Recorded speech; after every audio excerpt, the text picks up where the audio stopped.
Lorsque des travailleurs dans l'est de la Chine ont commencé à drainer une rivière tranquille, ils ne s'attendaient qu'à de la boue et des pierres. Mais en quelques heures, leurs excavatrices ont heurté quelque chose qui ne devrait pas être là, une structure si vaste et délibérée qu'elle a complètement arrêté l'opération. Les responsables se sont précipités pour sceller le site, les témoins ont été réduits au silence et les flux satellites se sont soudainement éteints. Quoi que ce soit qui se trouvait sous cette rivière n'était pas naturel et sa découverte changerait tout ce que nous pensions savoir sur la Chine moderne.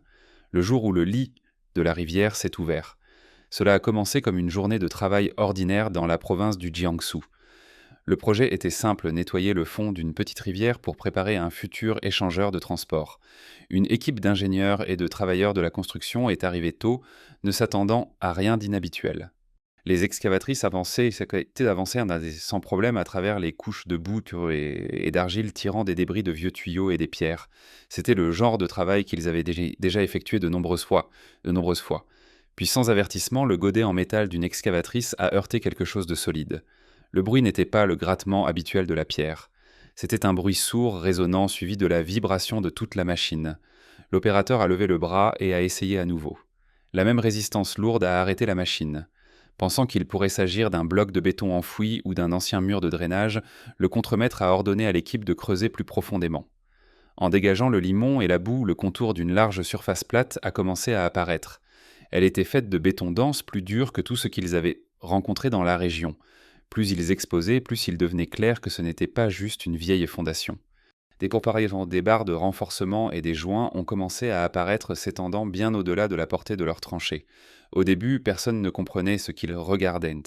Le contremaître pensait qu'il pouvait s'agir d'une structure résiduelle d'un projet d'eau, des années 1970. Mais quand ils ont sorti de vieux plans de la ville et des cartes régionales, il n'y avait rien. Aucune mention d'un système de drainage d'un pont ou d'un pipeline sous cette section de la rivière. La découverte a rendu l'équipe mal à l'aise. Ils ont arrêté les machines et ont appelé des ingénieurs gouvernementaux pour inspecter le site. Lorsque les experts sont arrivés, ils ont mesuré l'angle de la dalle et ont constaté qu'elle était inclinée vers le bas. Des tests de pénétration du sol ont montré un espace vide en dessous comme une cavité creuse. Les ingénieurs ont réalisé qu'il ne s'agissait pas d'un mur ou d'une fondation, mais du toit d'un tunnel enfoui profondément sous le lit de la rivière.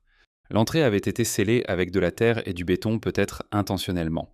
Les archives locales n'offraient aucune réponse. Les dossiers de la mairie, les fichiers de transport et même les journaux de construction militaire ne montraient rien construit à cet endroit. C'était comme si la structure n'avait jamais existé. Certains des ingénieurs plus âgés ont spéculé qu'il pourrait s'agir d'un vestige des tunnels stratégiques de la guerre froide en Chine, des projets secrets conçus pour connecter des installations industrielles sous terre en cas d'attaque. Les travailleurs qui l'ont trouvé ont décrit la scène comme troublante. L'eau était calme, mais tout le monde pouvait sentir que quelque chose de massif et de silencieux reposait en dessous. L'excavation a été immédiatement stoppée pendant que les autorités provinciales décidaient quoi faire ensuite. Dans les jours suivants, des chercheurs ont confirmé que le tunnel s'étendait sur des centaines de pieds parfaitement alignés avec 2 districts de part et d'autre de la rivière. La découverte a fait réaliser aux gens que le contrôle de la Chine sur son paysage pourrait être bien plus grand que ce que la plupart imaginaient. Si le pays pouvait secrètement construire et dissimuler une structure entière sous une rivière, cela soulevait une question simple. Quelle limite le cas échéant existait quant à la distance que la Chine serait prête à parcourir pour remodeler sa propre terre? Cette question ne resta pas sans réponse longtemps. En quelques mois, un autre projet à des centaines de miles de là a révélé que le même pouvoir utilisé pour construire sous terre était également utilisé pour effacer ce qui se trouvait au-dessus du sol. La montagne qui a disparu du jour au lendemain. Le prochain signe majeur du contrôle de la Chine sur la nature est apparu dans la province du Guizhou. Contrairement à la découverte tranquille dans le Jiangsu, cette fois, le changement était visible pour tous.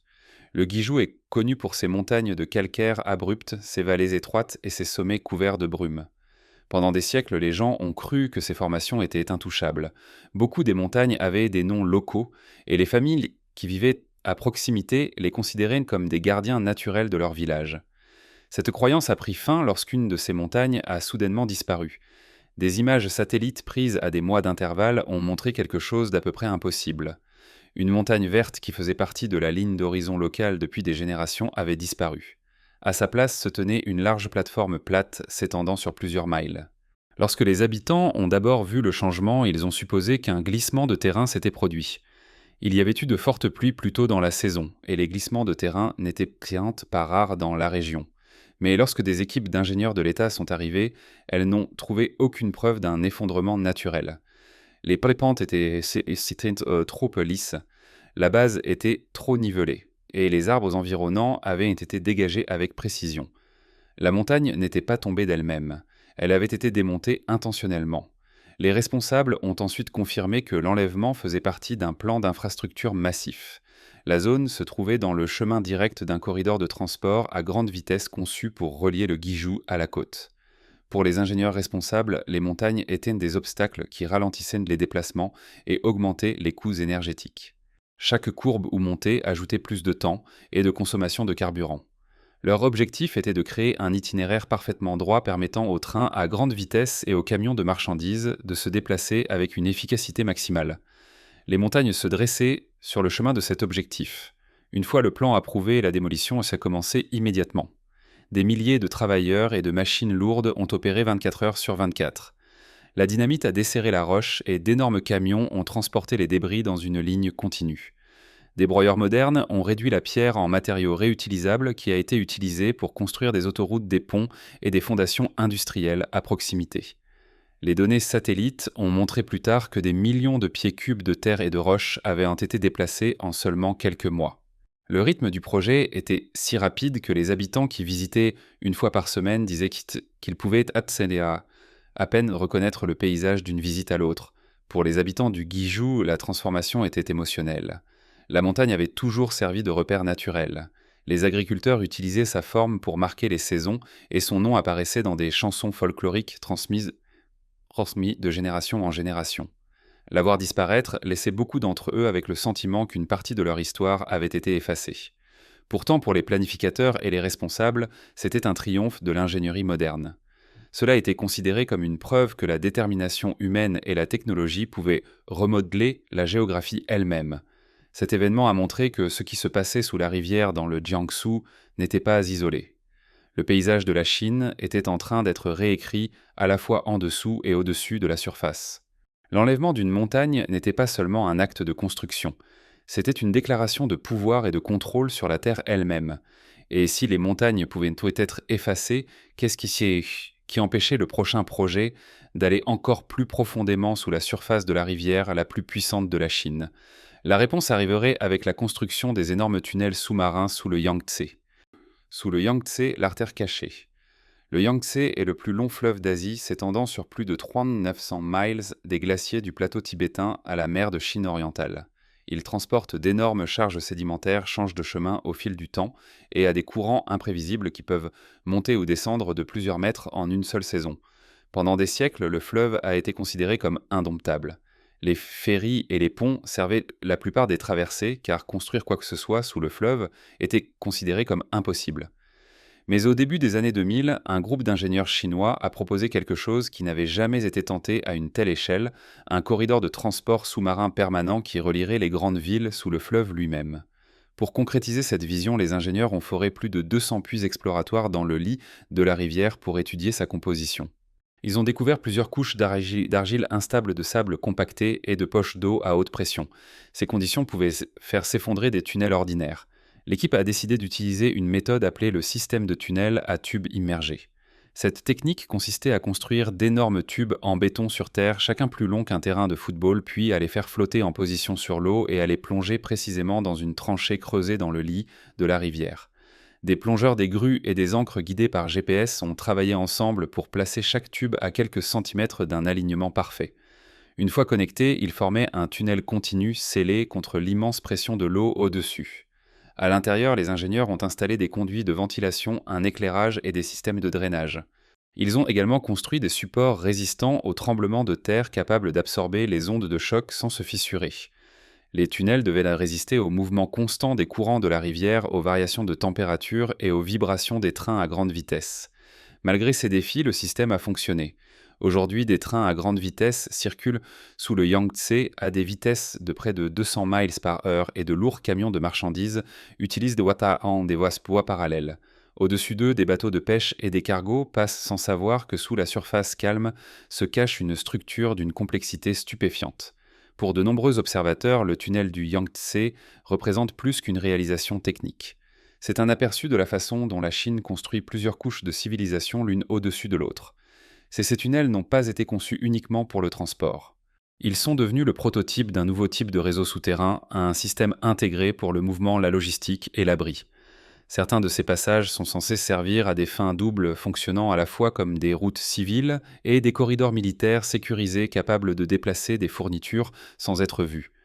Les hommes et les femmes qui ont construit les premières sections ont fait face à un danger immense. Les niveaux de pression étaient si élevés qu'une seule perforation pouvait écraser des équipements en acier en quelques secondes.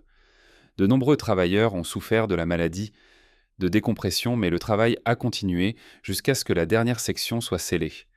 Ce qui se trouve aujourd'hui sous le Yangtze est plus qu'un tunnel. C'est un symbole de la décision d'une nation de construire son avenir sous la surface. Mais le tunnel du Yangtze n'était que le début. Ce qui a commencé comme un transport a rapidement évolué en quelque chose de bien plus grand. Les villes cachées sous les villes. Les tunnels sous-marins sous le Yangtze ont prouvé que la Chine pouvait construire sous ses fleuves les plus puissants. Mais ce qui est venu ensuite était encore plus ambitieux. Au cœur de ces grandes villes Beijing, Shanghai et Guangzhou, les ingénieurs ont commencé à construire des réseaux entiers de vie sous terre. Ce n'étaient pas de simples systèmes de métro. C'étaient des environnements organisés et autonomes capables de fonctionner même si le monde en surface s'arrêtait. Les origines de ces complexes souterrains remontent à la guerre froide. Dans les années 1960 et 1970, le gouvernement de Pékin a ordonné la construction de vastes réseaux de refuges civils conçus pour protéger des millions de personnes en cas de conflit nucléaire.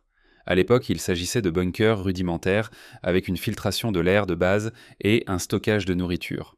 Mais au fil des décennies, et alors que la peur de la guerre mondiale s'estompe, les planificateurs urbains ont réalisé que ces tunnels pouvaient servir à un autre objectif.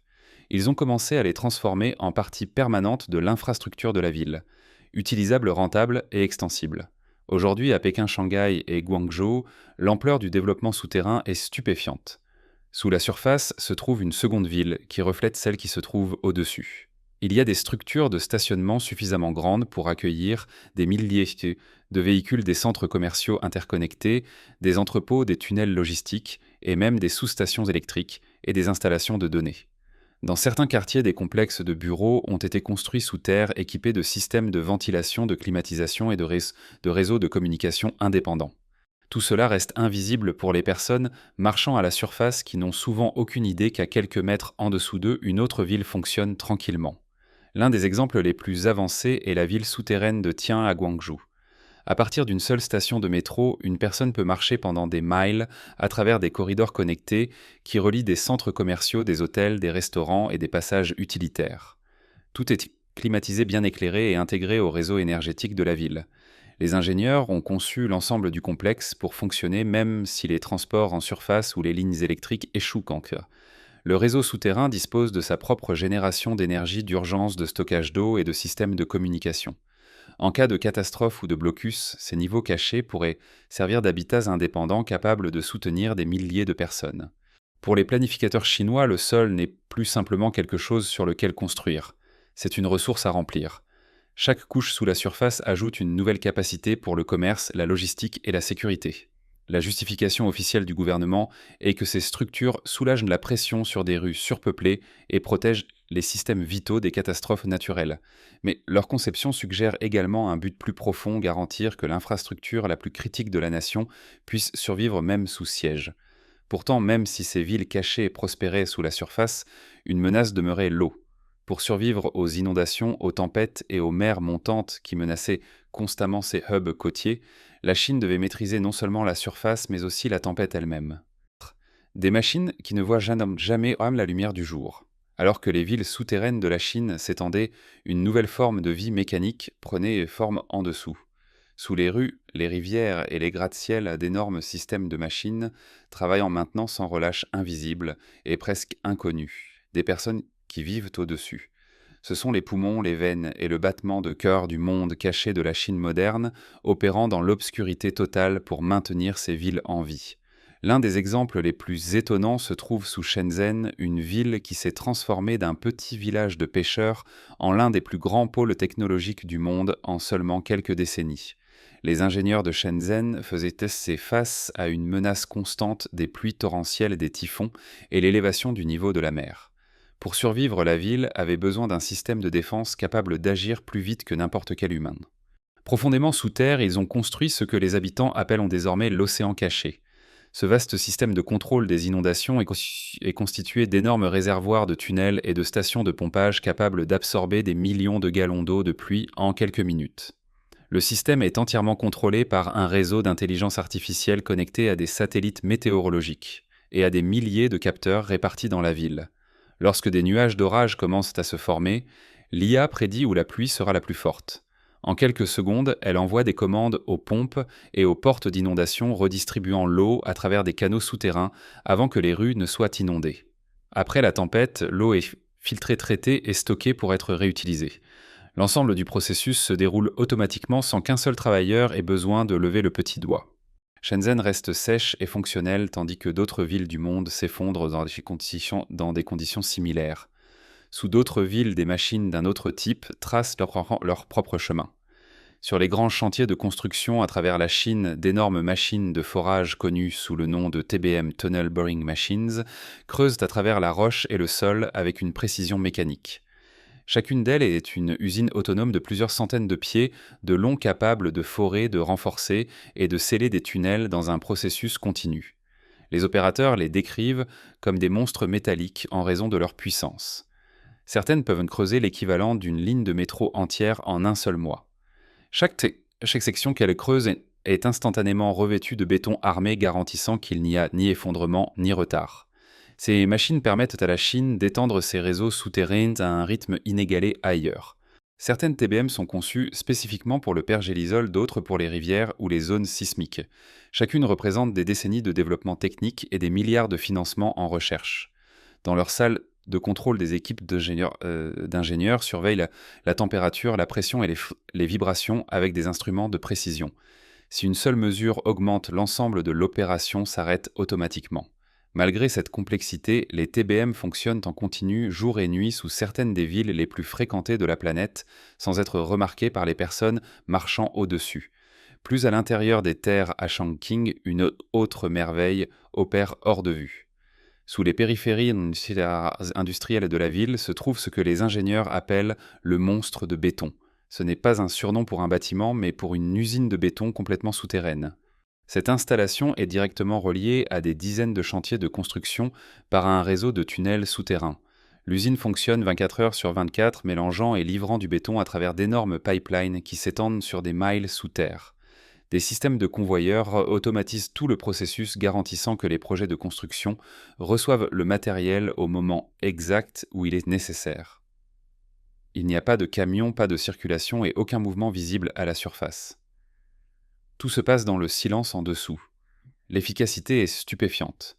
L'usine produit des millions de pieds cubes de béton chaque mois, chaque lot étant mélangé selon des normes chimiques précises.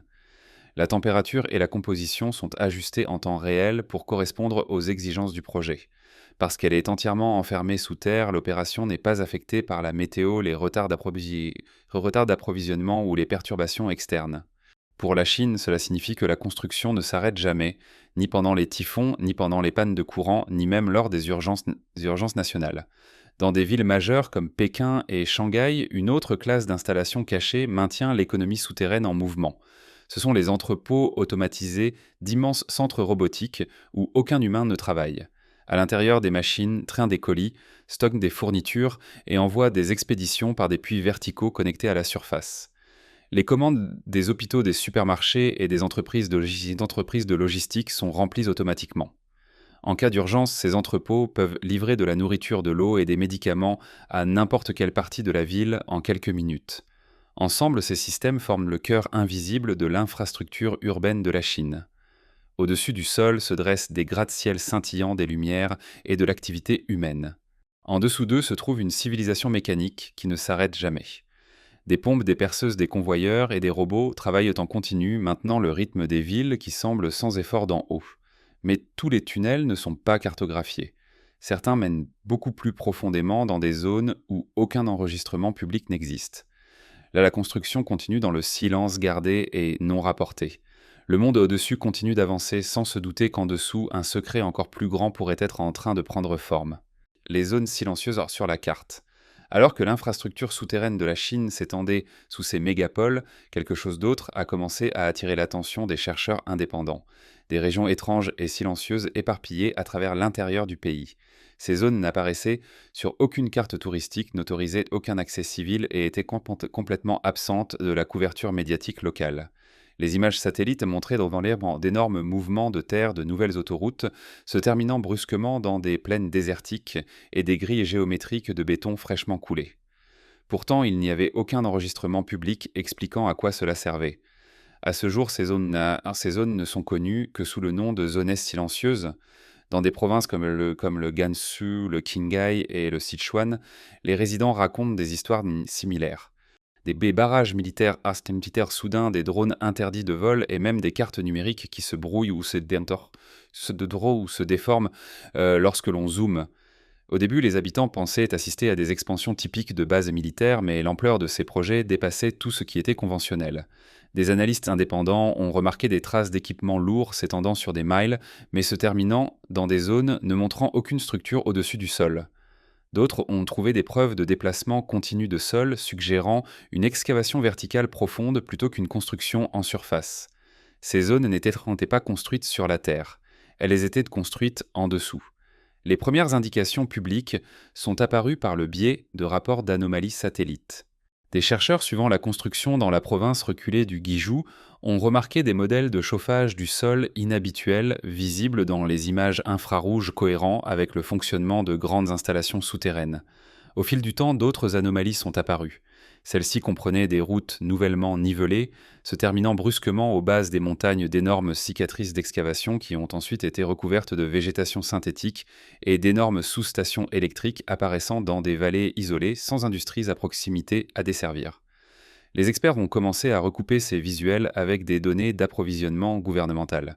Enfouis dans le jargon technique dense des budgets d'infrastructures de la Chine, ils ont trouvé des références récurrentes à des projets étiquetés systèmes de continuité stratégique et corridors de redondance souterrains. Aucun de ces projets n'avait d'explication publique officielle. Lorsque des journalistes ont tenté de demander des éclaircissements aux autorités locales, leurs demandes sont restées sans réponse et certains sites web hébergeant des comparaisons satellites ont été brusquement mis hors ligne. Plus les analystes regardaient en profondeur, plus le schéma devenait clair. Ces zones silencieuses semblaient s'aligner géographiquement avec des installations plus anciennes de l'ère de la guerre froide, les soi-disant villes souterraines commandées pendant le règne de Mao Zedong. Ces anciens réseaux avaient été conçus pour protéger les citoyens et le personnel gouvernemental d'une attaque nucléaire avec des miles de tunnels sous Pékin, Chongqing et Xi'an. Cependant, l'activité moderne semble largement plus avancée. Au lieu de simples tunnels, l'échelle suggère maintenant des hubs souterrains entièrement opérationnels, des centres de données, des dépôts logistiques et des nœuds d'échange de transport s'étendant sur plusieurs provinces. Des agences de renseignement étrangères ont pris note après 2015, lorsque l'imagerie radar des satellites commerciaux a commencé à détecter des motifs récurrents d'absorption radar cohérents avec des structures renforcées en sous-sol. Ces motifs étaient concentrés dans le centre et l'ouest de la Chine, loin de l'industrie côtière, indiquant une dissimulation intentionnelle. Certaines estimations suggèrent que plusieurs de ces installations atteignaient des profondeurs dépassant 200 pieds suffisamment profondes pour résister à des frappes directes ou à des catastrophes naturelles. Plus important encore, l'analyse de l'infrastructure environnante, y compris des routes de service à plusieurs voies et de nouvelles routes à fibres optiques, suggère une interconnectivité. En d'autres termes, il ne s'agit peut-être pas de bunkers isolés, mais plutôt d'un réseau souterrain national capable de déplacer des données des fournitures et des personnes en toute discrétion. Les instantanés satellites près du Tibet et du Xinjiang sont particulièrement frappants. Les chercheurs ont identifié des puits de ventilation longs de plusieurs kilomètres, des lectures magnétiques irrégulières et des mouvements de fret importants sans origine ou destination déclarée. Dans un cas, une route nouvellement construite menait directement dans un flanc de montagne, puis disparaissait dans ce qui semblait être un complexe de portes scellées. Les dossiers locaux indiquaient le site uniquement comme une expansion de corridors de continuité. Chaque indication pointait vers quelque chose de massif, d'organisé et de délibérément caché. Officiellement, le gouvernement chinois maintient un silence complet. Les quelques références disponibles dans les documents politiques sont vagues, décrivant le renforcement de la sécurité nationale et la planification de la continuité en cas de catastrophe. Pourtant, le rythme de construction, la sophistication technologique et l'absence de reconnaissance publique suggèrent quelque chose de bien plus qu'un simple abri défensif. Le but derrière les zones silencieuses est sujet à interprétation, mais le schéma est indéniable. Alors que les villes de surface deviennent de plus en plus surpeuplées et que l'instabilité climatique s'aggrave, la Chine semble se préparer à un avenir dans lequel la civilisation devra partiellement migrer sous terre. Et cette compréhension nous ramène directement à l'endroit où cette histoire a commencé. Car ce que les ingénieurs ont trouvé sous le fleuve Yangtze n'était jamais qu'un tunnel. C'était la première trace visible d'une vaste civilisation souterraine déjà en train de prendre forme sous nos pieds. Ce qu'ils ont trouvé sous la rivière. Lorsque les ingénieurs ont repris leur travail sous le Yangtze, ils croyaient simplement qu'ils étendaient une section existante du réseau de tunnels déjà cartographié lors des premières études. Rien ne laissait penser que quelque chose d'inhabituel subsistait. Mais à mesure que l'excavation se poursuivait, des capteurs ont détecté des lectures creuses bien en dessous de la profondeur attendue. Au début, cela a été écarté comme un vide naturel causé par l'érosion. Puis une foreuse a frappé une surface lisse fabriquée par l'homme. Des caméras envoyées à travers un petit trou de forage ont révélé des murs en béton armé ornés de marquages et de conduits. Ce n'était pas du tout une partie de leur projet. C'était quelque chose de beaucoup plus ancien. Les autorités ont ordonné à l'équipe d'arrêter et de sceller immédiatement la section, mais plusieurs ingénieurs ont documenté ce qu'ils ont vu. À l'intérieur de la chambre cachée se trouvaient des rails rouillés, des poutres de soutien en acier et ce qui ressemblait à de lourds ventilateurs de ventilation encore faiblement bourdonnants. Tout indiquait que l'espace avait été actif récemment, ou du moins entretenu. Lorsque les images ont fuité, les analystes ont remarqué quelque chose de plus troublant. Les coordonnées de la chambre correspondaient à l'une des zones silencieuses soupçonnées depuis longtemps d'abriter des infrastructures souterraines. Les travailleurs n'avaient pas découvert une structure perdue. Ils avaient accidentellement ouvert un passage dans un réseau qui s'était étendu sous la Chine pendant des années. Ce qu'ils ont trouvé semblait être une artère logistique faisant partie d'un itinéraire souterrain continu s'étendant sous plusieurs provinces. Ces corridors étaient assez larges pour permettre le passage de véhicules automatisés ou de mouvements de fret à haute capacité. Des faisceaux de fibres optiques traversaient chaque mur et des portes de pression scellées suggéraient qu'ils pourraient être isolés en cas d'urgence. Certaines lumières internes fonctionnaient encore alimentées par une source d'énergie indépendante. Lorsque les enquêteurs ont testé la qualité de l'air, les niveaux d'oxygène et de filtration se sont révélés stables. Des signes clairs que cette installation n'était pas abandonnée. Les responsables gouvernementaux sont rapidement intervenus, invoquant des protocoles de sécurité. Le site de découverte a été fermé, les vues satellites ont été floutées et tout le personnel a été réaffecté. Mais les experts familiers avec la planification souterraine ont reconnu ce que cela signifiait. Le tunnel sous le Yangtze n'était pas simplement un moyen de transport.